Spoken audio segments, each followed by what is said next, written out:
on it.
Yee-haw! Yes, it is Thursday. For a change, we're doing it on a Thursday. It is 9. So it's UK Cowboys time. How we doing? Scottish double act. I'm dead to the freaking road. I think we all are actually. I've been dashing around like a blue ash fly today as well. So On a one-horse open sleigh? Yep. Oh God. Or what we should say is this time of year on a one-horse combine sleigh. True. True. I don't know. It worked. I could have done something a bit better there, but I was doing it on the fly. But yes, guys, it is another draft show here at UK Cowboys TV. It is season 4, episode 58. We're coming actually because we're going to cut season 4 off early, just so people are aware of this, and start season 5 in, because there's a few extra tidbits we've got to throw in, sponsorships and what have you, because officially getting paid to do the show, baby. So as soon as we kick season 5 off, which will be around draft time, that will be rocking and rolling. But yes, guys, the combine is up and running. I'm going to ask you guys as well some questions that's been in the sort of Cowboys news sphere at the moment. So I'll ask your guys' opinion on that. What do you guys think, though, what do you guys make of the combine yourselves? I'll be perfectly honest, I've not actually seen any of it. No, you don't watch it? I've just not had any time. Mm-hmm. I think the on-field drills have only just started today, so I'm watching. Defensive tackles are up at the moment, so I'm watching defensive line and linebacker today. Yep. But I think they've got it better. They've got it organized better now, because obviously they're doing the on-field drills one day. They're back to doing the bench press and everything else the other days as well. So I think the complaint last year was it was too compressed, and people were having to do the bench press and then go and do the 40 at the same time. So they weren't giving their bodies enough time to recover properly. But that's it. Yeah, I think there was somebody, I forget who it was, who had like one of the chips, that they have on them for playing. I think they were like looking at the steps, the amount of steps that they took to get to all these drills in time. But before we go any further, let's bring in the star of the show from across the pond. It is your guy next. There he is. Look, God, he's beautiful. What is going on, gentlemen? How are we doing? Not bad. How are you, mate? That beard's growing well. Thank you, sir. Thank you, sir. My time might be limited because I cannot find my MacBook charger. My daughter had it. She's at the movies. I can't get a hold of her. But as long as my battery's up and running, I'm here with my guys. Oh, hell yeah. Yeah. So, we're going to talk through some of the news that's been in the Cowboys, as well as a bit of Cowboys Combine news as well, or takes that you guys have. But first of all, I just asked these guys what you make of the Combine. But what's your take? Because obviously you get to watch it at a more reasonable time than what we get. Because obviously, it's a bad time for us. Like by the time it gets into by the time it gets into full sale year in the UK, it's like 10, 11 o'clock at night. You're gonna do like a lot of tape delay, like record it and come back when I wake up. It's usually how it works. Yeah. But what's your take on the Combine? Oh, go on, Paul. I was going to say, next, look into my eyes. Big facts. The grind is real right now, gentlemen. Is where it's at. But to me, the Combine basically is hey, I saw enough on tape. Mm-hmm. Does it co-sign what I saw on tape? There you go. Or do I have pause? Maybe I need to go back and look at the tape some. You know, as I like to call it, man, it is the underwear Olympics, if you will. And, this time of the year, we always see guys, suddenly they traits and they fly up the board. And then, someone you think is like a first or second round pick, well, maybe it doesn't look as good. They're going to kind of come down and whatnot. So, I've always lived by the rule of thumb, the tape don't lie. And yeah, exactly. To me, the biggest thing out of the Combine for me is the interview process and who these teams meet with, more so than what's happening on the field as well.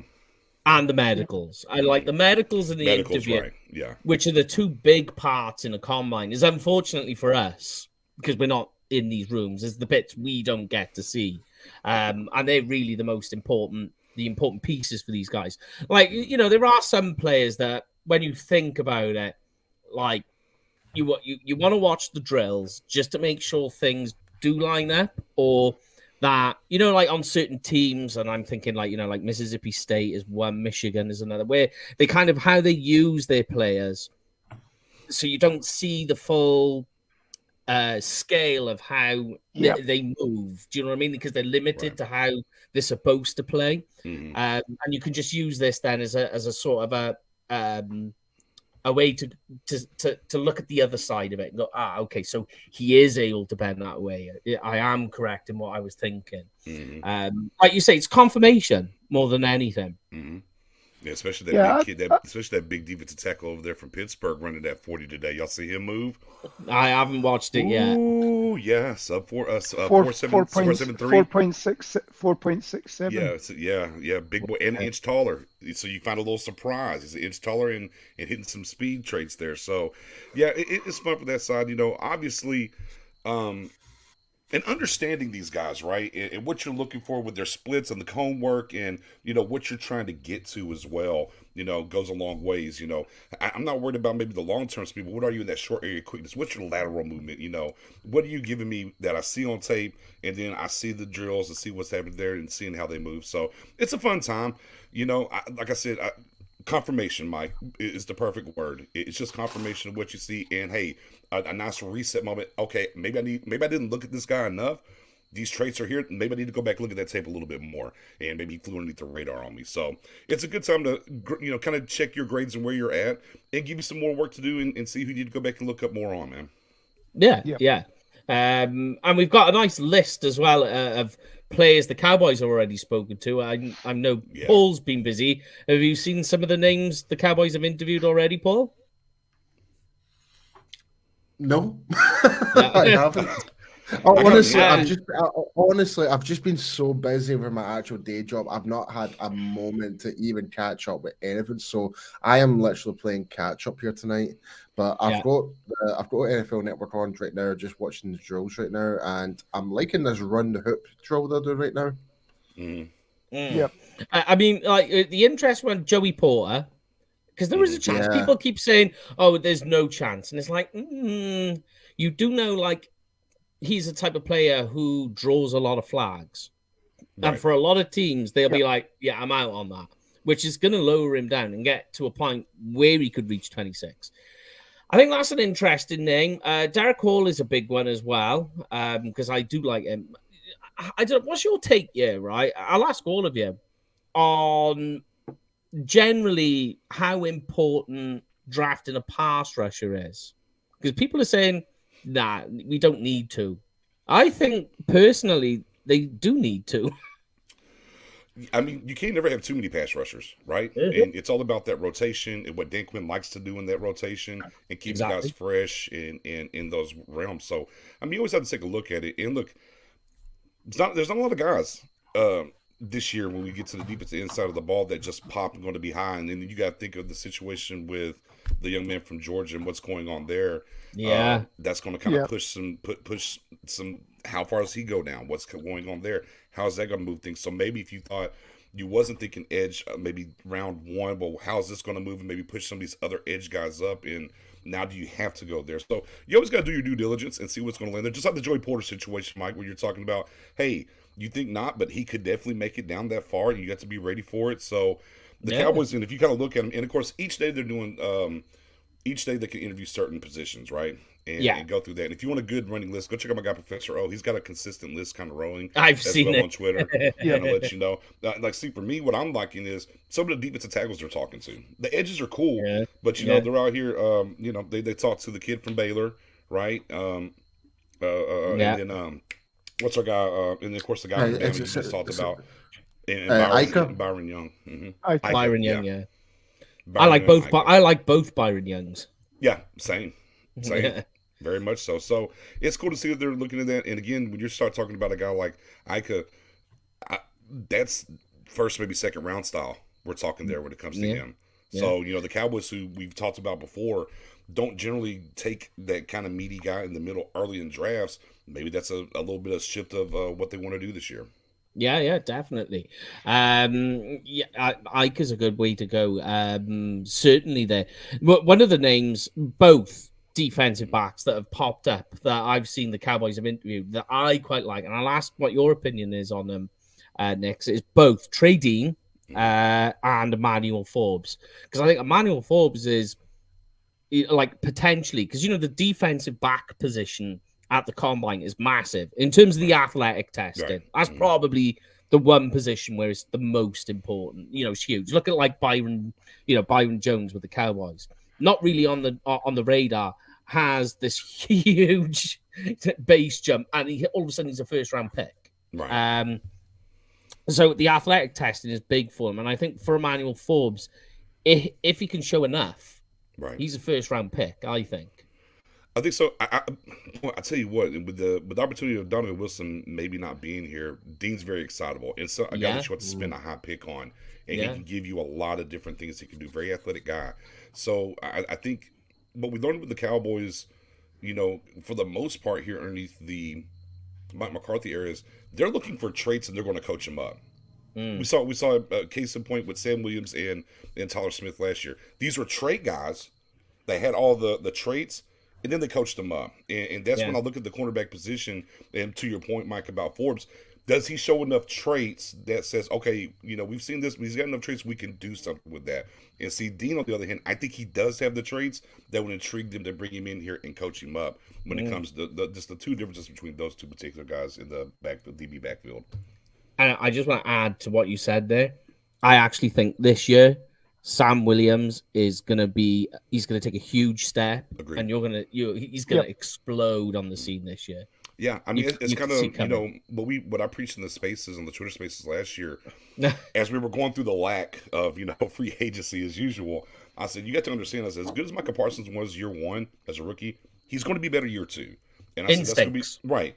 And that's going to be the same thing we saw from year one to year two of Diggs. I said, he might not have as many interceptions, but he'll be a better cornerback year three. Same thing with Lamb. These guys, year to year, the first 3 years, it's exponential growth. Is where you are. About your fourth year, you kind of top out. Not that there's not late bloomers, But years 3 through those first 3 years, there's big jumps there. So, as we're talking about those guys who made the jump last year, well, you're going to see that with Tyler Smith. You're going to see that with Sam Williams, to your point.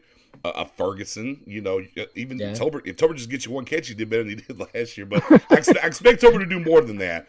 But I'm saying those guys are going to step up. Not hard to lose against. I expect him to do more than one catch. But if he lines up on side, that's great. Yeah, that is already beaten. Yeah, that's very true. Very true. But those guys are going to take a big jump into their second year, and that's something to be excited about. Yeah, and but you pressed on something I was going to ask everybody as well. Though is you just mentioned now about Ferguson taking a step up.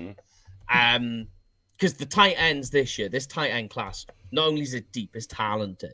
Like we've been quite spoiled in the past with tight ends. We've always had a good, like say 4 or 5 tight ends, and then the rest are sort of niche or have got particular sets of skills that's what you're drafting for, just to be that type. But this year, I think the tight ends, there is a little bit of that, but it's still like when you go down the list, you can go into, even when you think how it's going to go into day 3, you're still going to get a quality tight end there in this draft.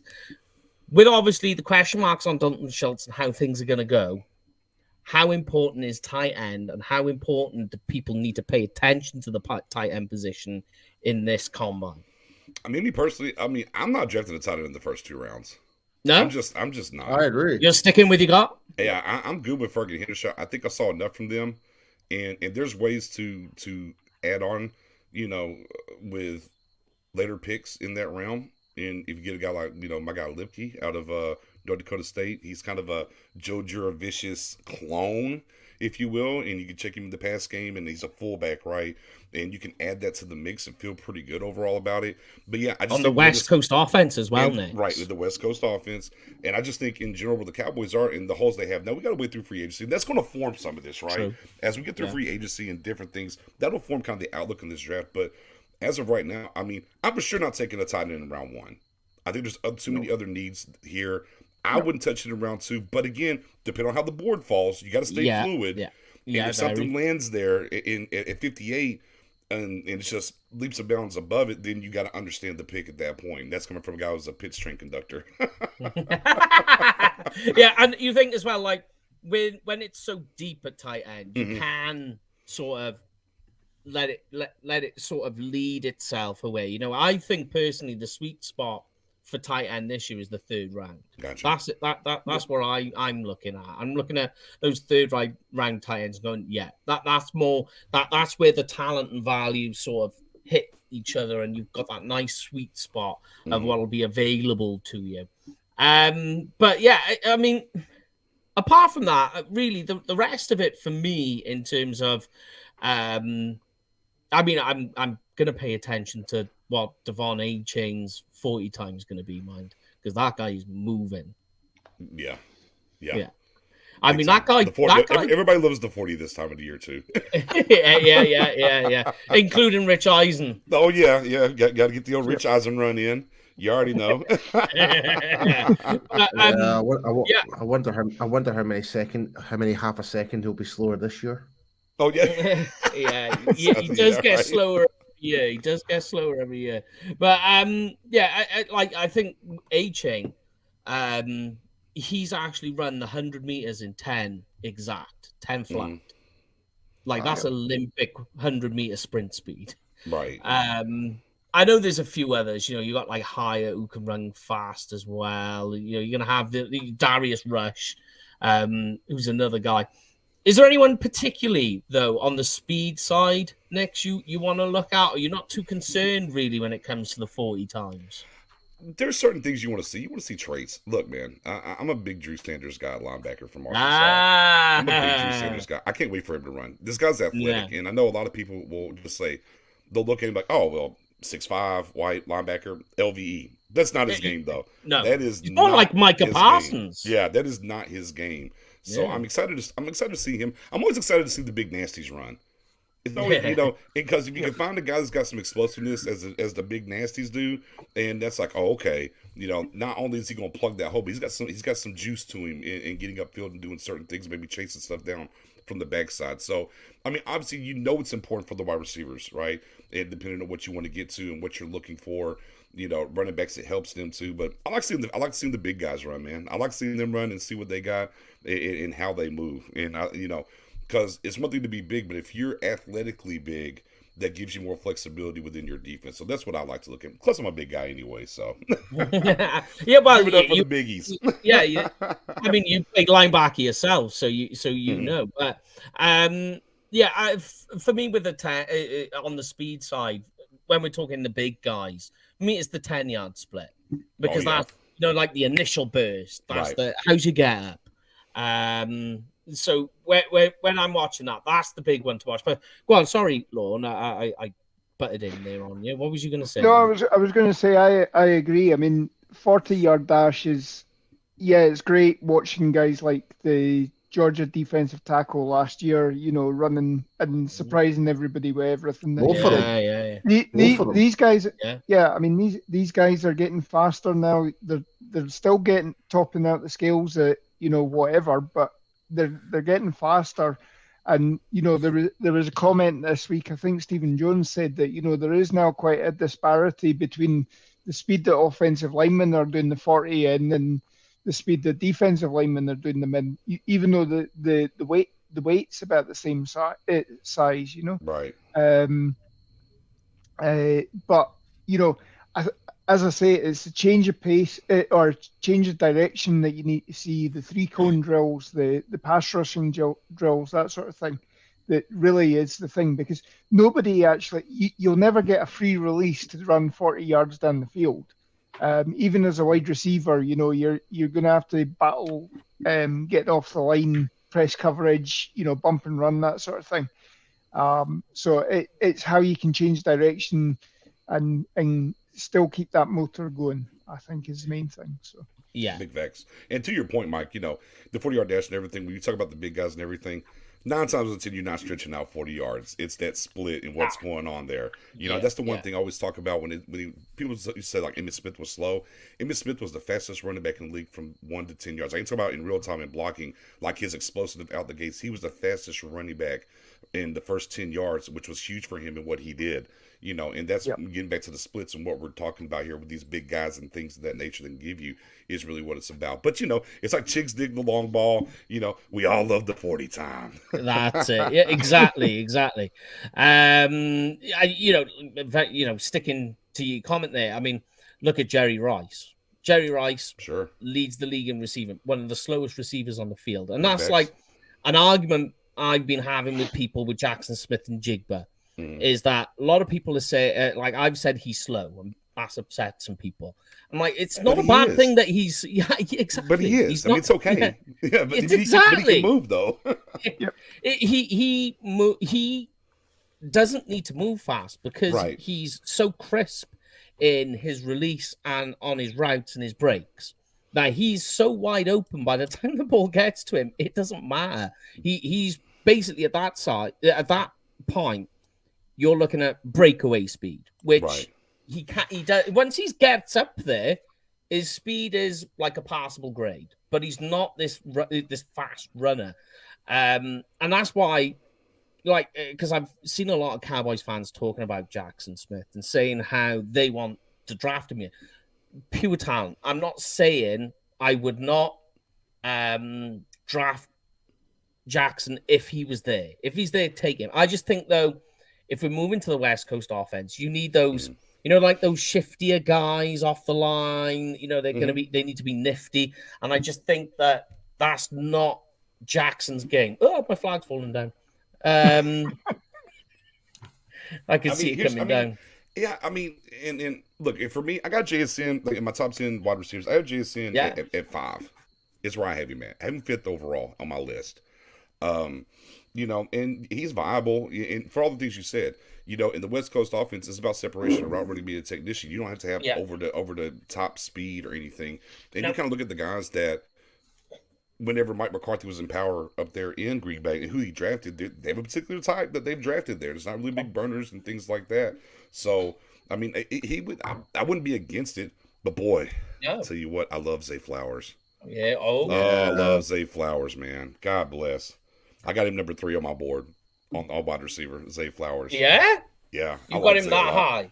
Yeah, and if you look, because a lot of people look at him and say, well, he's kind of short, right? He's short. And he played outside, though. Look at his splits. Look at his counts. He wasn't a slot guy. He was an outside guy. He was. So I'm super excited. I got Jordan Edison number 1. Who's y'all's number 1 wide receiver? I got Edison 1 over Quentin Johnson. Una momento. I will get my board now. I have my number 1 wide receiver is Jordan Addison, USC. Yeah, same. Yeah, I got Edison number 1. Yeah, I mean, like you can. A nice quick snapshot I always like to use just to begin with is what's their quarterback rating when they're targeted, and Addison obviously higher. It was the most last season, but Addison's right up there. But I just like everything he provides, in terms of reliable hands, good incredible route running, right? But he's good both on short and deep passes. And that's what I like. Whereas when you look at JSN, it's more the intermediate distance. And that's really where he's playing. And that's where the problem I have in drafting him for a West Coast offense. Gotcha. Yeah. That's my problem. But we was just talking about linebackers, and then we'll come back to wide receivers now, because I thought about this little question to ask all of you. A little hypothetical. So it could be linebacker could be a need. If LVE ends up hitting the free agent market and able to test the market, I think he's going to price himself out of Dallas. Because I'm thinking with LVE, 6 or 7 mil per for like 3 years. That's what I'm thinking. No more than that. But I can see if he hits free agency, teams offering him more than that, right? Option 1 is to tag him. So it keeps him in the building, stops him being able to take it. What's that? Is that tag like 18 million though? 20. Yeah, but next thing. Wait. I can bring it back for you. Okay. I know you're a little upset, but I'll bring this back, right? Think about this. You're going to tag LVE, right? Just to stop him from being able to test the free agent market. He doesn't necessarily have to play the season on the tag. In the time that you tag him, but until July, you can put him on you just gives you time and stops him going out there and pricing himself up. So it just saves you there. But the Cowboys have talked about tagging somebody, and it might be a surprising. I think personally it's going to be Pollard, and this is just smoke and mirrors. But the only other person I think it could be is Donovan Wilson. Yeah. I think it could be that guy. If they're saying like, oh, you're going to be surprised who we're going to tag. Could be Donovan Wilson, just so that they don't lose that, because they got a nice safety room starting to build now. And you let Donovan Wilson go, all of a sudden it's coming back again. It's the particular, it's that typical Dallas narrative of the safety room again. You're like, oh, we never invest in safety. But here's one for you. LVE, hypothetical. He ends up going to another person. Are we picking up Bobby Wagner? Are you willing to do that? I mean, I've kind of been on record. Look, I think the Wagner cost is down. I think the LV cost could be a smidge up from what you paid him last year. I think you should get both these guys in the building and draft a guy. Just kind of where I'm at when it comes to it. Yeah, because I mean, look, if you take LV off this roster and you don't add a Wagner, I mean, look what you have right now. You got Clark, Cox, and who? Harper from the draft last year. I mean, that's all you have at linebacker. You need to replenish this thing. And look, LVE, who gave us, he missed a couple games, but no next, he's here. And I kind of feel like LV might be back here. It's kind of like the J-Ron Kerr situation. Played well for us. Couldn't really get a market because they thought he worked in our defense, but wouldn't work anywhere else. LV with a neck injury, we know it well, but maybe other teams will be worried about it, and he can't go out here and get a deal. But you still know there's always that time, because I think if you bring LVE back, I do believe it's like a 3-year deal. I don't think it's a 1-year deal now. It'll be like a 3. Yeah. It'll be like a 3-year deal with like a 2-year out. You can spread it out. And then you get Wagner in here a little bit cheaper, probably on a 1-year deal, and then you draft a guy, and you feel pretty good about the linebacker room. But even if you don't bring back LV and you bring Wagner, I think you have to sign 2 linebackers this offseason, one way or the other. I'm not Anthony Barr. I'm not bringing back. No, I'm not bringing Barr back. No, not at all. I'm done on that experiment. It was good at the time, but Barr has definitely hit the wall, I think. Right. Yeah. You can see the instincts and the sharpness are there, but his body's failing him. That's how I feel about Barr. It's like the late career Sean Lee, like it was all instincts, but it was just not fully there. It was, the athleticism's on the decline. Yeah, that's for sure. Yeah. But what do you make, Paul, of the Bobby Wagner? I know you're a fan of him. Yeah, just to kind of follow up what Nick says, like the cost is went down now. He's been released by the Rams. I don't see why not. I mean, it's like a low risk, high reward. I would say scenario if we do bring him in. So I'm all for it.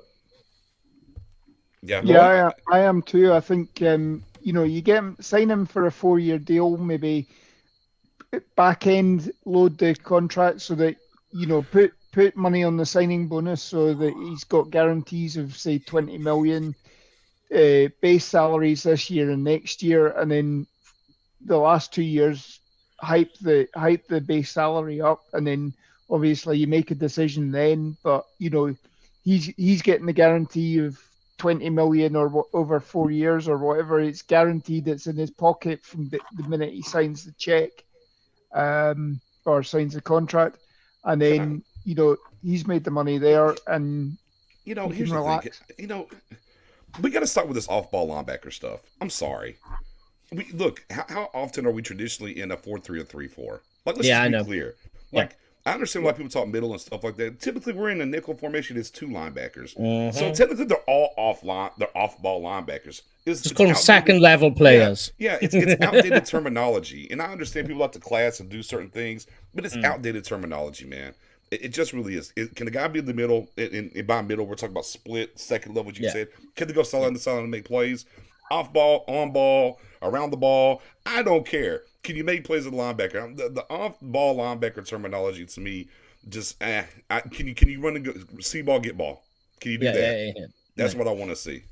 Ironically, there's a player in this year's draft from Texas, Devon Overshown, who played safety, and I know safety to linebacker isn't that bad, but sometimes like the body type in terms of and like the instinct on what they're supposed to do on the run can be slightly off, but he's proven that what you just said doesn't matter. If you can play there and it works, just go for it. If you can get the ball, point and shoot, go.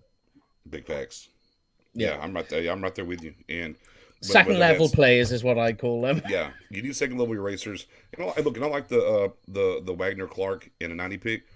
It's cool, but again, Wagner's long in the tooth. You have to worry about being in a light treading situation if you suffer an injury there. That's why, to me, adding 2 guys, Wagner, maybe Kazir White, he's a free agent. Look at what he does at the linebacker position. There's a guy you can bring in if it's not LVE, but I think you got to add 2 linebackers and draft a guy at some point to really restock that room, though. Yeah, definitely, because you do need a lot more in that linebacker room, that's for sure. If LVE doesn't pan out and he does move on, you really extremely, you're up the creek without a paddle at that point. But for me, I've got asked this question a couple of times in the last couple of weeks, and so I've had to repeat my answer to these questions. I've actually said I am more inclined at this stage in terms of importance of looking to sign one of the free agent defensive tackles to the Cowboys. I think you take on, like from the defensive tackles from Philadelphia or Commanders, Vikings, any one of those guys, and you add them to this roster. Saves you having. It doesn't mean you don't have to draft an inside defensive lineman in this year's draft. I just think that you can plug those guys in. You were saying at the start of the show, Nick, that 3-year waiting period, that fruition period, as I say. I think with defensive tackle, it's even more so. It's like 4 years. Like Neville Gallimore now will come to the 4th year. More than likely, he's probably gone, I think. But I think rather than... Because if you draft a defensive tackle, we're still waiting on that defensive tackle to come to fruition. If we take one from the free agent market and stick him in there, pow. We've got a solid defensive line with what you got with Micah Parsons. Do your plan with the linebacker position too. So now all we're looking at in the draft at this stage now are cornerbacks. Mm-hmm. Yep. Hey, and speaking of people running, Brian Breesley out of Clemson just ran a 4.86 40, but Unofficial, they got it at 4.93, but the official was 4.86. 10-yard split was a 1.71. Not bad. Hmm. Yeah. What's his weight? What's his weight? He's right at 3, right? He's like 298-ish, 301-ish, somewhere right in there. Is where he's at. Yeah. So interesting stuff there. I'll have to check my height, weight, size chart in a bit. It's on there 10-4. somewhere. 10-4. As I'm just going through, because I'm kind of saying I'm over here with Paul. I'm sneaking and looking here at some of the some of the combine stuff going on right now, and seeing what's going on. And then of course talking about our guy Ika out of Baylor, Ika I should say. 10 was a 188 I think on this 10-yard split, and he ran a 5.2640.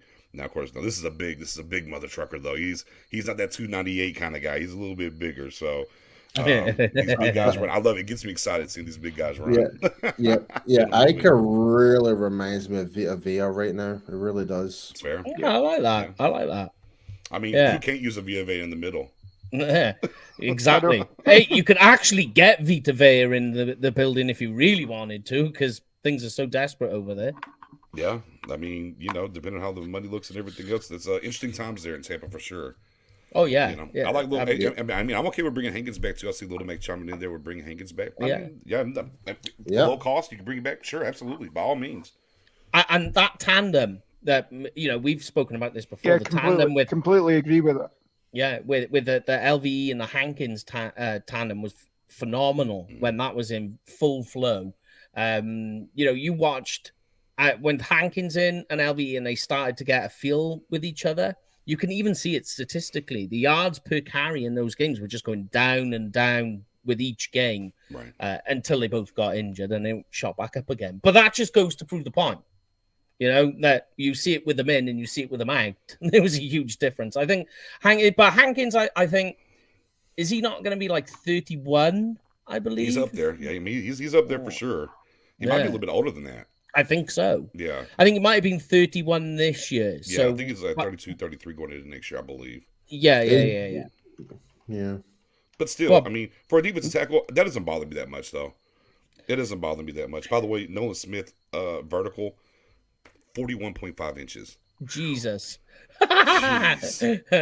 Now, wow. we were talking about a guy who Nolan Smith. Hankins turns 31 at the end of this month. Okay, 31. There it is. Okay.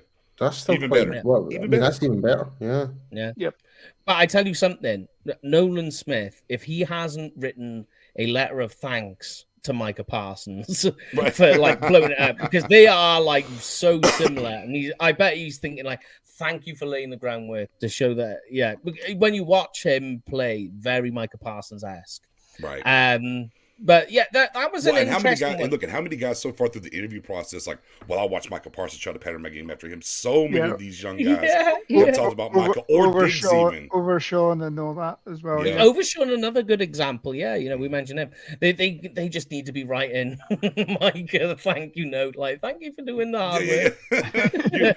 You're doing the Lord's work. You're carving a lane for us. Appreciate you, fella. Exactly. Yeah. Stand on your shoulders. But another guy, because they were saying. Talking, and sticking with the Hankins talk, though, if we don't get to keep him, how do you guys feel, or is he too rich in terms of what his value is right now on Mazzie Smith? That's the nose tackle from Michigan. I wrote him up today. Yeah. On Twitter.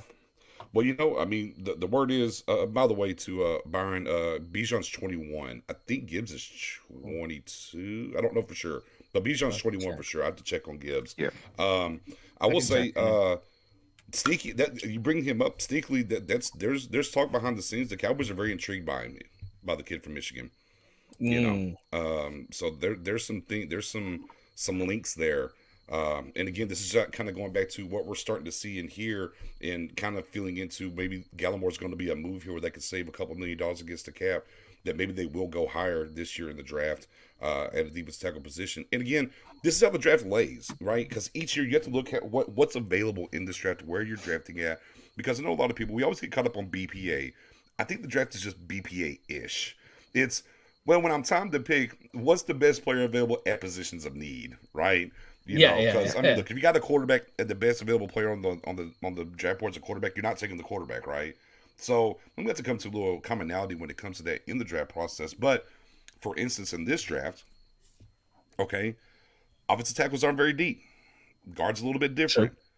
True. Edge, not a ton of edges, but maybe you got some of these bubble tweener guys, off-ball linebackers. I'll bring that one back around that can give you some rush, if you will. And then, of course, but defensive tackles early in this draft, they're a commodity here.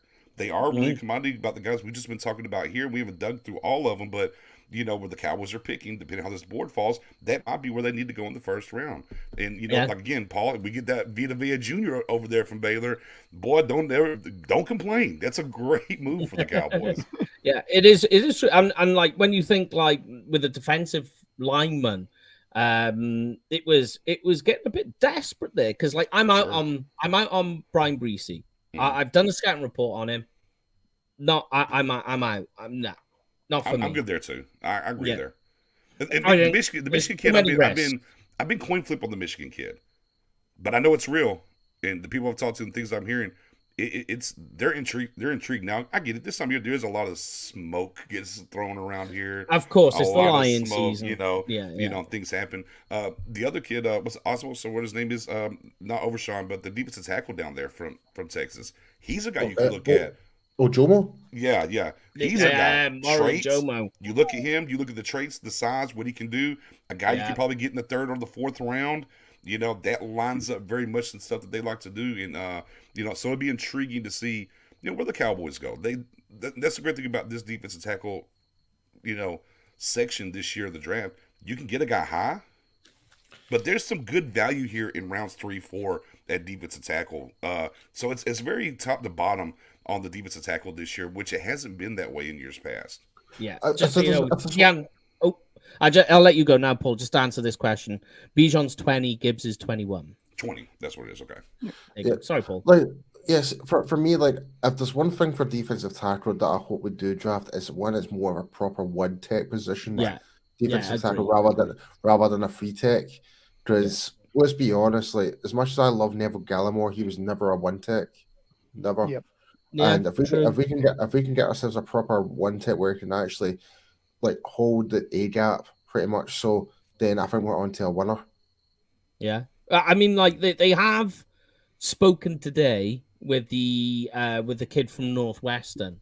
Ooh, so okay, yeah, I don't know if he's gonna be. He's not the type to play the one tech. I don't think he's gonna. He definitely doesn't have the weight to do it. I think he's more like 280. So he's definitely like to play nose or a one tech. But he is really, really good. And I think if they're looking at a guy like him, I would say 3rd round, possibly, like you were saying. That's your sort of 3rd round defensive lineman. When you talk about nose tackles, though, I just think that those typical run stuff in nose tackle. They're the guys you take late, like 6th round, 5th round. You're not drafting these guys high, typically. Anyway, I know there is in the past. There's been some. Yeah, and that's and when people talk about this, because your 1-6 not going to play 50% of your defensive snaps. Exactly. So it's hard to draft a guy that high because of what he does. But now, if you can find a guy that can be that 1-6 and give you more, and you can do that, then that's where the value comes in. Speaking of which, the official 40 times for all of the D linemen, fastest guy was Cansey out of Pittsburgh at 4.67. Yeah. I'll forward that to you if y'all need me to. If y'all didn't see it yet. Are you going to hook up Tom Downey? He just posted it as well. So, man, it's again, there's just the value of how these drafts fall and what you have to be able to procure out of the draft, depending on what the pool of players are there. And the one thing I do like where the Cowboys are situated this year is where the draft is pretty deep. It's kind of where the Cowboys need to be at. Yeah, exactly. Which helps tremendously. You need a linebacker? Okay, well, you can get you a linebacker. You need a defensive tackle? No problems here. Wide receiver? Sure. And look, everybody's top 10 is going to look wildly different within that. Now, you might have to get on the train with me. I'm in the 5-5 game. I'm on these short guys this year. Zay Flowers, Tate Dell. I like these short guys. I like them more than I'm with you, man. I'm with you. I'll tell you what, I don't have Jalen Hyatt in my top 10 wide receiver from Tennessee. No? You think the one-trick pony part of his game is just too uninspiring for the NFL? And the thing is, and they hid him. It wasn't just like, well, you're just going to run these routes. They always stacked him. Yeah. They like hid him. I got Tillman over him. Same school. Yeah.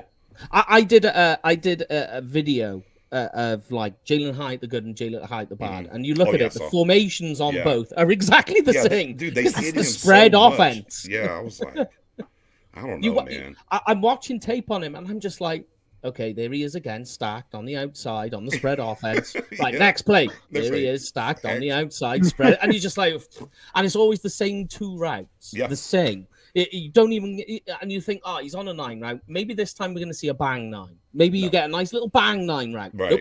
No. Straight 9. Just straight 9. Yeah, it's so true.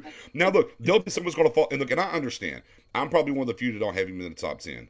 And I get the reasons why. I get the reasons why. I understand why people will have him there just because of the speed and what he brings. And you can't coach speed. And there's going to be a guy that says, we can coach him up and get him to run these routes. You know? So, you know, I don't wish downfall or wish these guys to do bad by any stretch. No. But I think for me, and the way I've kind of procured my content in the draft, going from the NFL to just strictly Cowboys, is I kind of build my board to a certain extent to that leans Cowboys and what they have in house. Yeah. And to me, I just don't think Hyatt works out here.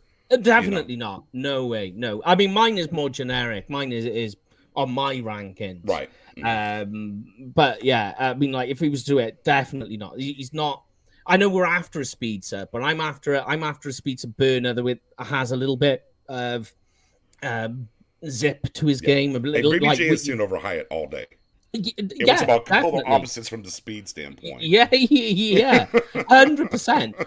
And you know, it is a lot that can go wrong, I think, in high skate. I tell you what I did is on my scouting report, because I try and do a Cowboys comparison of what he is. Rocket Ishmael. Very true. I got you. That's the closest I can find. I know he's not exact, but if he was to think about it, he's just this tall, lanky speedster who's going to go burning down the line. Yeah, someone's going to take him. And look, we'll come back here next year. He's going to do crazy numbers and like, Nick, you're crazy. I know, yeah, that's usually the case. The guys who I'm always like, he's generational now. yeah. But one, because they've spoken about Tyron Smith, that he is going to stay. The Cowboys, you know, Stevens talked a lot this week, a lot.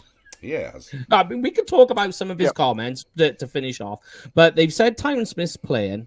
If Terrence Steele is coming along on leaps and bounds the way they're saying, along with, there's a good one, Joey Galloway. Yeah, it's very true.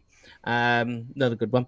Another good comparison there. But if Terrence Steele is starting, Tyron Smith is on the left. I know we've always got worries about Smith because 2015 was the last time we played all the games. Right. It's a long time ago. Yeah, that was before my son wasn't even born. Yeah. Yeah, so we've got that going on, Terrence Steele on the right.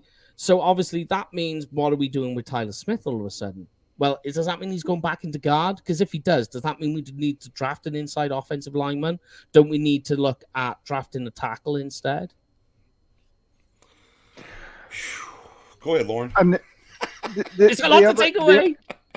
There is, and the other problem for me, I mean, Mike McCarthy's come out. He says he expects the second year jump rather than a sophomore slump. He expects Tyler Smith to improve again now. But if you're asking him to move back into guard, and you're focusing him at guard for so long, guys like, we wasted Lyle Collins because Lyle Collins was an absolute beast at right tackle, but we played him at left guard for a period of time, and it was only when the option was there that you needed to move him to right tackle that we unleashed this beast. Is it right to be bringing Tyron Smith back? Because again, we haven't seen him play a full season. The more and more he's been taking more and more time off for various injuries and what have you. The way the running game disappeared when Terrence Steele went down. Okay, Tyron Smith playing right tackle. It's always, we talked about the mechanics and everything. It's muscle memory and all that. Yeah. But it didn't improve with Tyron Smith. As Brian Broaddus said, he now has a greater appreciation for Terence Smith. Terence Steele because of the way Tyron Smith couldn't handle it.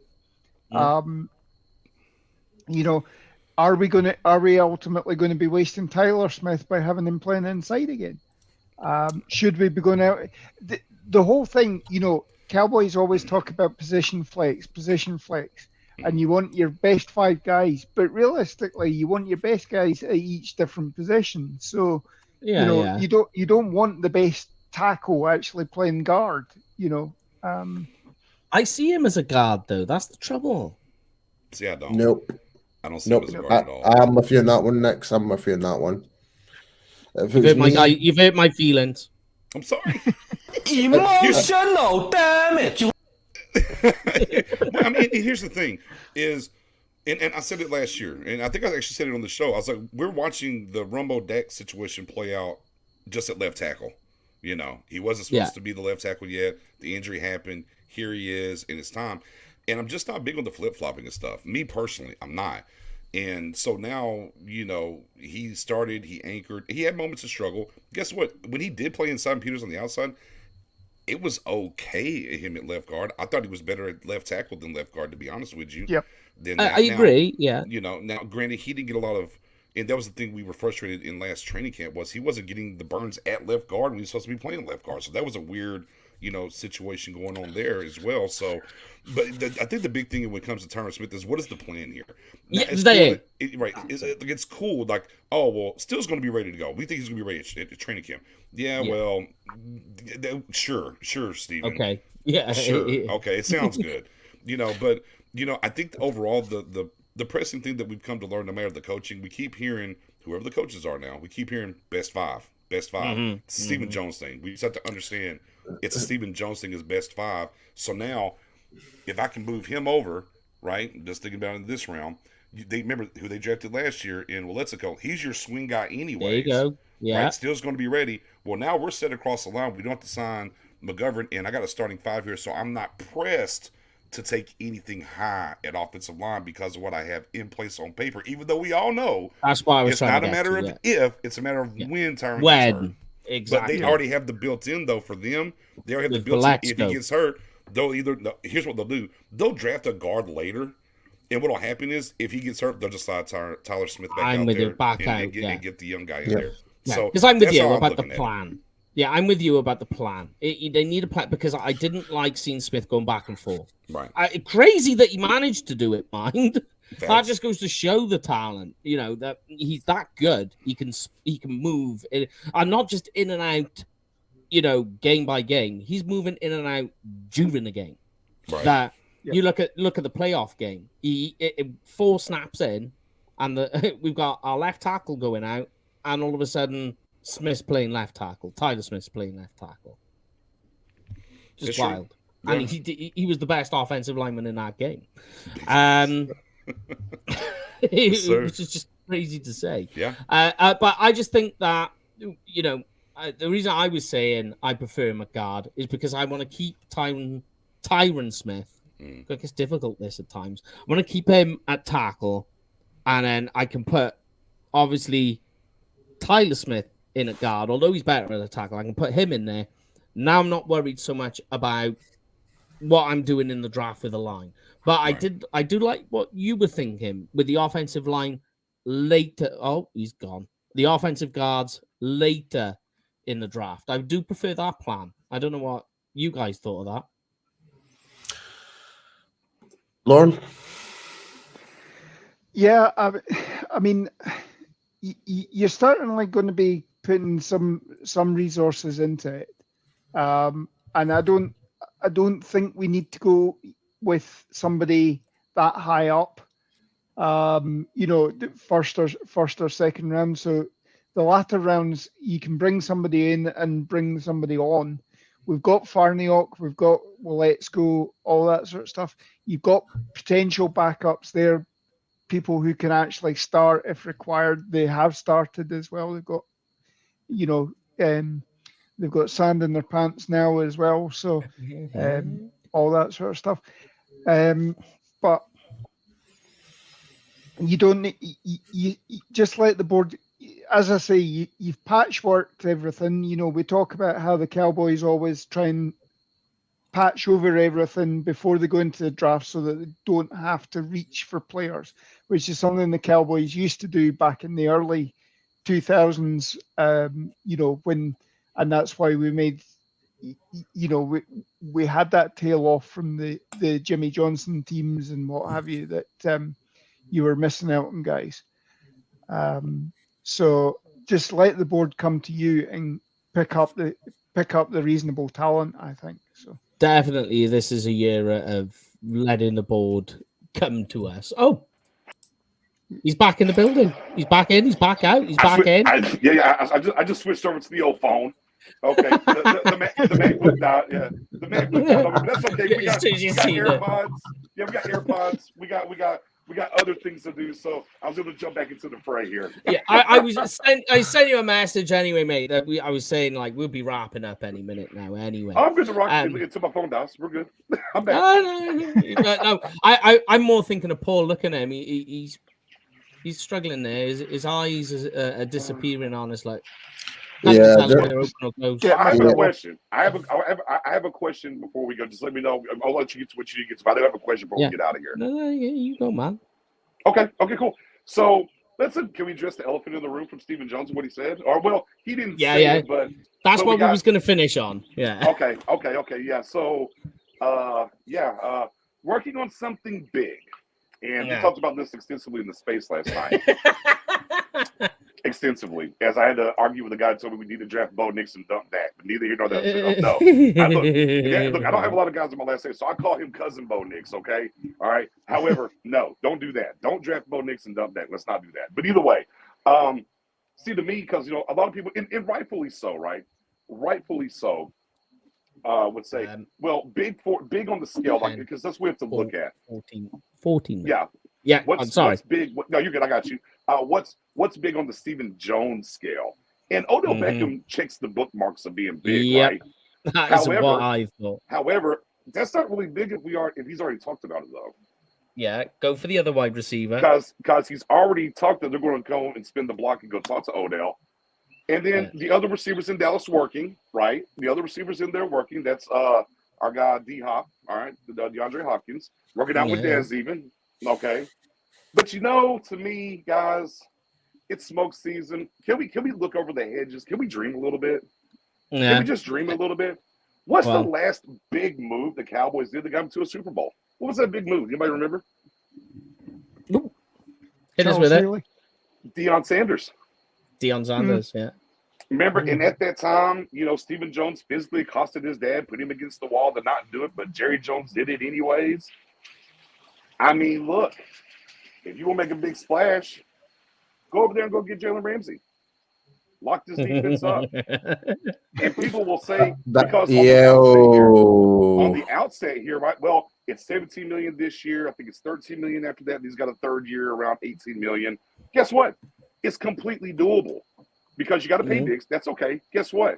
You're able to do it because you have a Deron Bland late round draft pick on a rookie deal that you're going to put in the slot and get $5-6 million away once you release Jordan Lewis. Yeah. I'm just putting it in the atmosphere. If we look over and think about this. Jalen Ramsey as well. What I would do with that, and like you say, because it's cheaper next year than it is this year, so I'm going to do the 2 years. And the second year, right? This is something I was thinking about when I was thinking of the Jalen Ramsey thing. Right? Ready? Jalen Ramsey, Trayvon Diggs is up for contract renewal the end of this season. If I've got, but now they can do him this year though. Yeah, correct. Yeah, they can go early, which is fine. Yeah, but I'm saying like if they don't, and Diggs is sitting at the end of the season because Diggs believes he's a top 5 cornerback. You could argue he is. Right? If he's thinking that, then Diggs is thinking top 5 money. If we haven't got a guy like Jalen Ramsey in the building, Diggs can monopolize the contract talk. He can ask for all the money in the world, and we can't say no, or Jerry can't say no. He's stuck there. But if I've got Jalen Ramsey here, I can play the card of, yeah, you're pushing your luck here, mate. I got Jalen Ramsey who can cover me if the worst should happen. So try bringing your figure down a bit. And that is the added bonus of having him in. I mean, look, if you want to see the Cowboys go all in, you got to get creative, right? And I'm starting to feel like, I mean, look, even if you give up the 26th overall pick for Jalen Ramsey, you're in a pretty good situation. But again, the Cowboys can pay, and they do need to pay Lewis and Lamb this year. Excuse me, not Lewis, Diggs and Lamb this year. Be early, don't wait, get them against this stupid franchise tag. Excuse me, right? Is where you want to be at. So for me, you get him here, get him signed, and again, you have the flexibility because of Bland that you can make this work and pay both guys. You know, and I'd like to see it happen. I don't think you'd have to. I think I saw the comment. Ramsey is going to look for a new deal. I don't think you have to do it year one. I think you have to do it year two because you want to stretch the money out and make it work for you long term. Is where it is. So you let him play on the $17 million this year, then you redo it. So I'll get Diggs. If you made the trade, I get Diggs done now. Then hit Ramsey next year in the offseason and get him taken care of. Just throwing it out there. I'm just throwing it out there. And here's my other hypothetical that I've spoken to these boys about is what if you did a trade, you traded away your first round pick, and you brought in, think of the West Coast offense, Dalton Schultz on the move, and think of how Atlanta Falcons are struggling. No, Mike, no. Pitts train, baby. Pitts train, baby. We're back on it. We're back on it. Think about it. Back on Falcons the train, are in baby. trouble. Never Falcons left. are in trouble. They're 54 million over the cap, right? They don't need a tight end. They need a hell of a lot more going on there. We don't. We have bigger freaking positions to fill the void. No, you're not gonna get a talent as good as Pitts with the first round pick. I get that, but there's other positions that we freaking need. This is why you don't want to be having two people that you've got to exercise a fifth-year option on at the same time. You know, especially with our salary cap. I want to know if we're not getting rid of Tyron and we're Zeke's obviously. I think the more you're hearing, Zeke is probably on his way out. But how getting under the cap in the next 15 days or so is what interests me first of all. That Stephen, the big thing for me that Stephen has said is that all of these players that we're talking about aren't willing. They're not being forthcoming and coming to them and trying to get new deals. They're quite happy to wait and try and put the emphasis on them and make the Cowboy. If the Cowboys make the first move, then the Cowboys are going to get screwed by them, basically. Right. If they come to the Cowboys, then the Cowboys have the upper hand. I want to see how all this plays out. But, I mean, I like the talk about bringing in Diggs' brother. So you got Diggs' brother, and play on that family. What did he say? That family, so that when you're renewing Trayvon, you can say, like, do you want to play with your brother for another year? Do you want to play for another couple of years? Whatever. Do it that way. Yeah. The problem with that is, I'm sure the Cowboys would be willing to do it. Financially, the Bills money. It's the money. They would lose $17 million. It's a $34 million hit. It's like $17 million in dead space.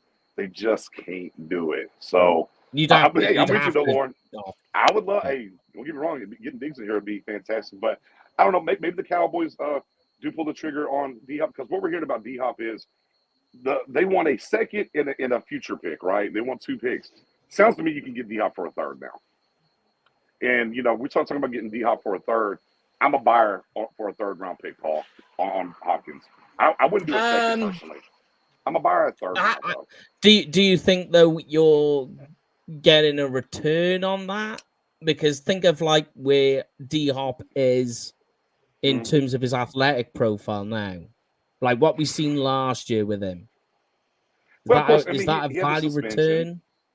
I think so. True. I mean, look, because you're going to bet on Odell with the 2 knee injury, the same knee injury 2 times. And that's one of the reasons I'm out on Odell. Right, and they have to add, and to me, and we've had this talk before, that to me they have to add a guy prior to the draft, and they have to draft a guy in the first 3 rounds. That's just where they are at the wide receiver room, because the coverage is very bare over there right now. So they have to need a lot of wide receivers on the West Coast. You need the numbers when you think about it. If they're able to go out here and procure a guy, insert a guy. And look, don't forget about Cooks, because the Texans are going to do something with Brandon Cooks still.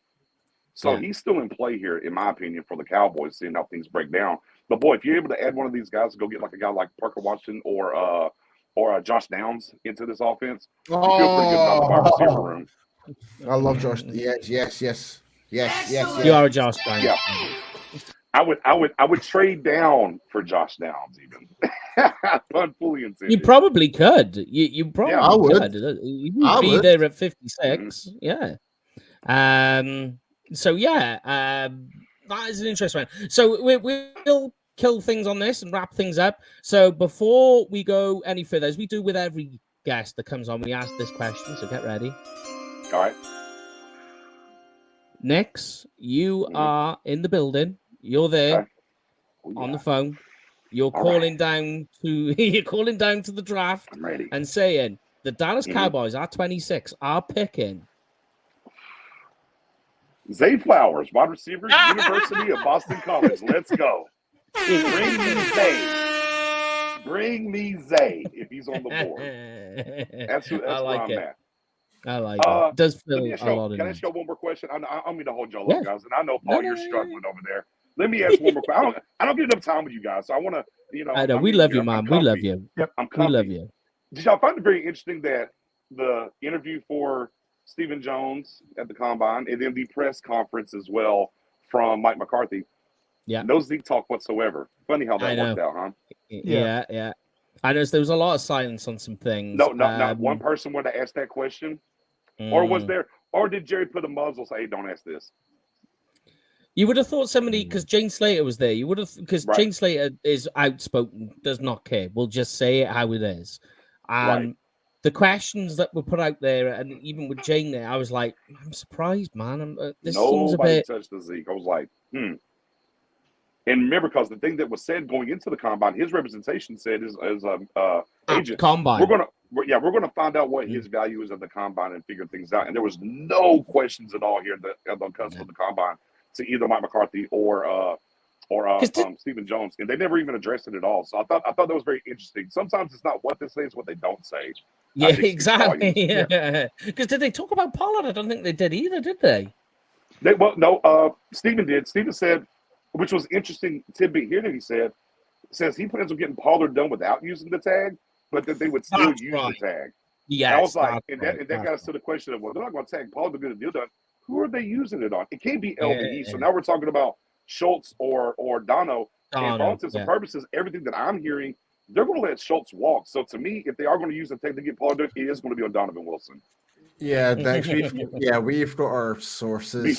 Hey, look, go to my timeline on Twitter. Go to my timeline on Twitter. It was January 25th to 26th. I said it would not surprise me at 26 the Cowboys take Bijan Robinson. I think ultimately, I would hate that. If he's there at 26, I'm willing to bet a large sum of money that'll be the pick. If he's there, I have concerns about his running style for longevity. I have my concerns of his pass protection. I'll whisper. I like Gibbs more. I think. Me too. I'm the same. Just from a home run capability, Bijan's fantastic. Don't get me wrong. Bijan is fantastic. I'm not taking anything away from Bijan, but I think for what they want to do with this offense, I feel like you could get Gibbs in the second round, not spend that 26 pick. But again, if Bijan's there at 26, the value wise, I think the Cowboys will pull the trigger. And look, it makes sense, right? Jersey sales wise, University of Texas, in the state, just a lot of things line up there. Zeke out of the building. How do you help the nation get over Zeke? You bring in Bijan. Yeah. The run and pass game as well. Right. So I'm going back to the West Coast. And when you think he's good on those checkdowns, the wheel routes and the out routes. So that's exactly what you need from your running back. And if you really wanted to, you could push him to a slot. All right, Paul. Bijan or trade for Pitts? Which one? Go. You're waking him up. Disgusting! Go to the head, Paul. What's going to be? That's actually a distressing question, not. Disgusting! Out later. We're trying to play the wrong sound there, but for some reason it's not happening. I'm not gonna answer it. I'm not. I'm sorry. I'm not answering that question because Well, for the first time ever, Paul is speechless. Fair enough. No, literally, it's emotional damage. Literally. Like, all right, I'll stop torturing you, Paul. If it was me, I love Safe Flowers. It was either that kind of trade back. If I was going for a wide receiver, trade back, get Josh Downs. But depending on who else is there, if Osiris Torrance, the guard from Florida, is there, then I would see that as a good, valuable option. Bolster the O-line as well. Then maybe if Gibbs is there second round and go for him, then there you go. That's you got your good like foundation for the run game going up front for the new start. Or for a new coach, offensive lineman coach, and or OC for the West Coast offense. So that to me is a win-win scenario. But I don't know, man. I hear you. And here's the scary part. We talk about Osiris. There is that if they're rolling with Tyron Smith, I think Osiris is off the board here at 26. To be honest with you. Oh yeah, definitely. Yeah. I mean there's. Go on, Paul. Go. I was going to say, because the other guys out there, you've got Luke Weipler from Ohio State, Steve Avila from TCU, and potentially even John Schmitz from Minnesota, who is technically a center, but he can play guard, and he had a really good showing in the Senior Bowl. Yeah, like he was demolishing people. And I'm just trying to think who else. There was but John Michael Schmitz is actually my pet cat. I love him. And there's the other guy, he's a Senior Bowl MVP. And also there's the other guy who is classified as a tackle is Cody Mark from North Dakota State. You could probably put, he's a more framed for a guy. He's got the traits. He's a traits guy. He's a traits guy right there with you, Paul. And the issue with Cody Mark is that he's got the short arms, so I'm moving him to guard based on that. Yeah, totally. Yeah. Fun times ahead, guys. Fun times ahead, man. The fun's just cranking up here with this combine. And here we are about a week or so away, and we got free agency going. These Cowboys got to start making moves. According to old Stephen Jones, they're just going to wake up one day and the Dak Prescott deal is going to be done. So to me, sounds like they already have something in place. They're just waiting to announce it. When he says stuff like we're going to wake up and it's going to be done, I'm like, okay, there's something already in the works here. It's going to be very interesting to see how that contract works. And to me, we're going to learn a lot about Dak on this extension because it was always set up to double dip when the money went up. Does Dak sign that 10-year deal? Okay. Does he sign that 10-year deal to really let them spread the money out, get creative, and kind of understand he's going to be the guy here for the next 5 to 7 years with those, voidable years there at the end? Very interesting to see how his contract extension breaks down and what that looks like for them cap-wise moving forward. Yeah. See, this is one thing I mentioned before, previously on a couple of weeks ago. It's like when you compare Kellen Moore to Scott Linehan's offense, there's a big difference, especially when it comes to the run game and distribution stuff like that. And it did help support Dak a lot more. Like Dak was making less errors under Linehan, you could say. There wasn't as much. Don't get me wrong, there was a lot more output from Dak under Kellen Moore, but there was a lot more mistakes that come with that. And that's where, and I can see where fans were coming from, getting a wee bit frustrated, stuff like that. So I'm wondering now, going this West Coast offense, if we can get the right tools in place for Dak and the right support in that offensive line, we might not need to have this discussion again in regards to Dak. Yeah, I think, and a lot of that comes down to, and we heard McCarthy talk about it this year. Look, teams do run option routes. Let's be clear when we talk about the NFL brass tacks thing. Kansas City runs option routes. But here's the thing. Their option routes are pre-snap, not post-snap. And what got the Cowboys in trouble this year was the post-snap options where we ran into things where you would see like 3 guys in the same vicinity run the same route. They all saw it differently. Not cutting in front of the safety, going behind the safety where Dak saw in front of the safety where he put the ball. And I think the number one thing that you're going to see from this offense moving forward is those post-snap option routes are dead here. They're gone. We want to worry about those anymore. And that's going to help Dak immediately out of the game. I've heard people saying about all of that, but the only thing I will say with the option route is that it's one of them that we only ever notice, option routes that have gone wrong when they don't come to fruition. You think like option routes when the player catches the ball and the play is good, we never see of them because we never know about it because it worked. Right. So that's my only thing with option. When people talking about the whole option route thing, I'm like, yeah, you're only looking at the bad side of it. You're not looking at the good too. Like, how many of those routes where the player caught the ball and went downfield and got the first? Mm-hmm. How many times was that on an option route? And people don't look at it. No, I mean, I don't. Yeah, I'm with an you. argument to it. Yeah, yeah. I mean, there definitely is. You know, I think the big thing there, in general, when we talk about that, is just there's less than a handful of teams that run post snap option routes. I know. Just are. This is kind of where the league is. I know where you're going there. So, but you're not wrong. And the one thing I like about this offense, because of the playmakers that we have had in the building, we're so low across the land in the yak. And with this West Coast, is going to allow like CeeDee Lamb and stuff. He should be a yak monster going into next year, which is exciting. Yeah. Mm-hmm. Yeah. Yes, but we will wrap this one up, and you can see. Before next goes, you do know that we're all coming next year. Mike, Lauren, and we're all coming next year for Thanksgiving. Okay. I'll put it on the dock and see if I can make it for sure. Yeah, you need to find out. What do you mean if you can make it? It's a Big 10-4, guys. I can't wait.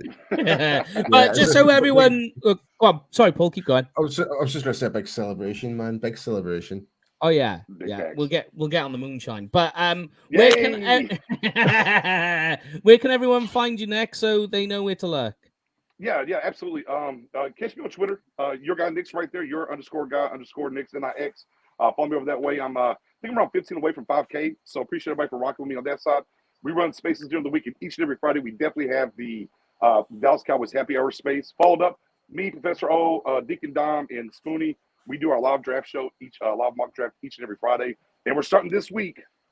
We're putting the board together, guys. We're starting position by position. This week's going to be wide receivers, our top 10 wide receivers. We'll be going throughout the draft process, top 10 at each single position, moving forward each and every Friday, and kind of hone in on this draft and what the Cowboys are going to do. So, Pick Six Sports YouTube on that side, and then on Twitter, your guy Nick's, man. Come over there and mess with me. I don't know if you guys know, but Nolan Smith is just about to do a 40-yard dash. Who is?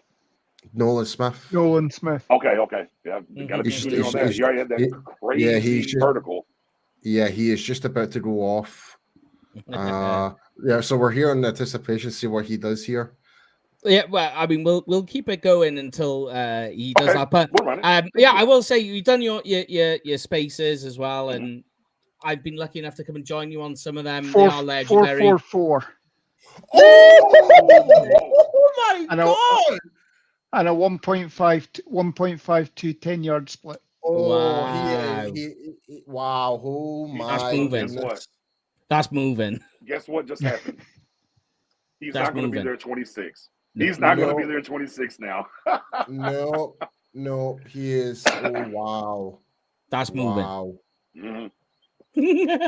Look, that's all I can say. That's moving. And now it turns into, if he is there at 26, how do you say no? Yeah, Van Ness is up next. Yep. Van Ness is next. He needs a good time because his issue's always been 4.64. That's not too bad. That's still good. Okay. Yeah, for his size, I need to check. 272 pounds. Yeah, I'll check my charts, but that sounds moving. Moving. But moving 4. Oh my god. Yes, but make sure you go and check out your guy next, and I will. I'll come and try and join you on another space. They are legendary. I appreciate it. I've been there. The seat's always open for you, my guy. The seat's always open for you. I know. I've been there. I've been there before, where I've joined you at the start of one of your shows, gone to bed, woken up, and you're still going. Yeah, we had a 7-hour marathon last night. 6 hours and 49 minutes last night. So once we get rolling this time of the year, because there's so much going on and people coming in and out, and you got to keep going. Yeah, and of course I had bronchitis. And so I didn't get to do the Stephen Jones. So we had to wrap up. We had to do Stephen Jones. We had to do the Mike McCarthy. Then, of course, all the visits, what was going on. And we got a little long in the tooth. So, yeah, I mean, in each and every Friday, we start the space around 6 p.m. Central Time to 8. Then we do the show from 8 till whenever we get done there. And then usually I come back with another space after that. So 6 to 8 hours on Friday, you'll catch me doing content as well. So I'll come and try and join you on one weekend. Probably won't be this week. I'll try and do it for next week with you. Fair enough. I always enjoy coming to talk to you. But guys, make sure you go and check out all these other content creators. You can see that there it is, like right in the middle, Pick Six Sports, right next to J-Tac and Will Steele, my man. Skywalker Steel, right there, smack bang in the middle. Make sure you go and check them all out, and yes, go give them a like, a share, subscribe, all the rest of it. But thank you for joining us next. I know Anytime, you had issues with everything. We will see you on the next round, mate. Absolutely, brother. Appreciate you as always, guys. Be safe. Love you, man.